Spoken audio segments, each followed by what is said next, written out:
Bumper ઉત્પાદન અને ભાવ તળિયે છે। બોટાદ જિલ્લામાં આ વર્ષે ઘઉંનું બમ્પર ઉત્પાદન થયું।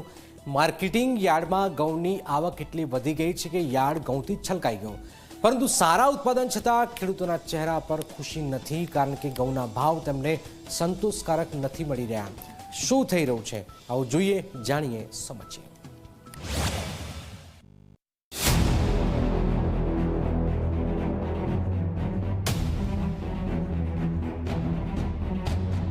બોટાદ જિલ્લામાં આ વર્ષે સારો વરસાદ થતાં ઘઉંનું મબલખ વાવેતર થયું હતું।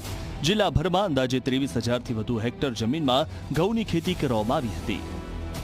હવે પાક તૈયાર થતાં બોટાદ એપીએમસી માર્કેટિંગ યાર્ડમાં ઘઉંની આવક મોટા પ્રમાણમાં શરૂ થઈ છે। યાર્ડમાં દરરોજ અંદાજે 15,000 મણ કરતાં વધુ ઘઉં આવી રહ્યા છે, જેના કારણે આખું યાર્ડ ઘઉંથી છલકાઈ ગયું છે। છેલ્લા 2 દિવસના તમને આંકડા આપું તો 15,000 મણ જેવા ઘઉં બોટાદ માર્કેટિંગ યાર્ડની અંદર આવે છે। આ વખતે બોટાદ જિલ્લાની અંદર આશરે કુલ વાવેતરના 20% જેવું ઘઉંનું વાવેતર થયું, જેને કારણે મબલખ પાક થયો છે અને રોજે 14, 15, 20 હજાર સુધી મણ ઘઉંની આવક છે। હાલ 430થી માંડી અને 475 સુધીના ભાવ છે, જેથી મારું એવું માનવું છે કે હજી પણ વધારે ઘઉં આવશે અને વધારે માલ આવવાને કારણે ભાવ ઓછા મારી દૃષ્ટિએ ગણાય। પરંતુ ઘઉંના ભાવ ખેડૂતોને સંતોષકારક મળી રહ્યા નથી। હાલ યાર્ડમાં ઘઉંના માત્ર 400થી 500 રૂપિયા સુધીના ભાવ મળી રહ્યા છે। ઘઉંમાં પૂરેપૂરા ભાવ મળતા નથી, એટલે આપણે એવું કહેવું કે સરકારશ્રીને કે ભાવ વધારો આવે તો બહુ સારું। એમ કેટલો ખર્ચો થતો હોય છે?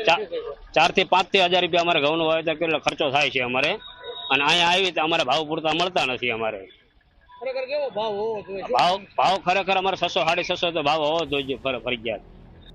ખેડૂતોનું કહેવું છે કે 1 વીઘા જમીનમાં ઘઉંનું વાવેતર કરવા માટે બિયારણ, ખાતર અને દવા સહિત અંદાજે 5,000થી 7,000 રૂપિયાનો ખર્ચ થાય છે। ત્યારબાદ પાક તૈયાર થયા પછી મજૂરી, સાફ સફાઈ અને યાર્ડ સુધી લાવવા માટે વાહન ભાડાનો પણ ખર્ચ થાય છે। હવે અમે 1,000 રૂપિયા કટરના આપી છે, સાફ કરાવવાના અમે મને 8 રૂપિયા 10 રૂપિયા આપી છે, અને મજૂરી બધું થઈને પોહાય નહીં। અહીંયા 3,000 રૂપિયા ભાડું બાંધીને 2,500-3,000 રૂપિયા ભાડું બાંધીને અહીંયા વાહન લઈને આવી છે, તો ભાવમાં અમને અત્યારે 500 રૂપિયા મને કીધા। હારામાં હારા ટુકડી ઘઉં છે, સાફ સૂફ કરેલા, તોય તે લોકો જોતા નથી, અને પાદરા અમને એવા ભાવ કહે છે કે તમારા કે આ ભાવથી વધારે અમે નહીં લઈએ એમ કહે છે। પણ અમને આ ખેડૂતને પોહાય જ નહીં। 600 હેઠે અમને આ ઘઉં પોહાય નહીં। ખેડૂતોનું કહેવું છે કે હાલ મળતા ભાવને કારણે તેમને નુકસાન સહન કરવું પડી શકે છે, તેથી સરકાર દ્વારા ઘઉંના ભાવમાં વધારો કરવામાં આવે તેવી તેઓ માંગ કરી રહ્યા છે।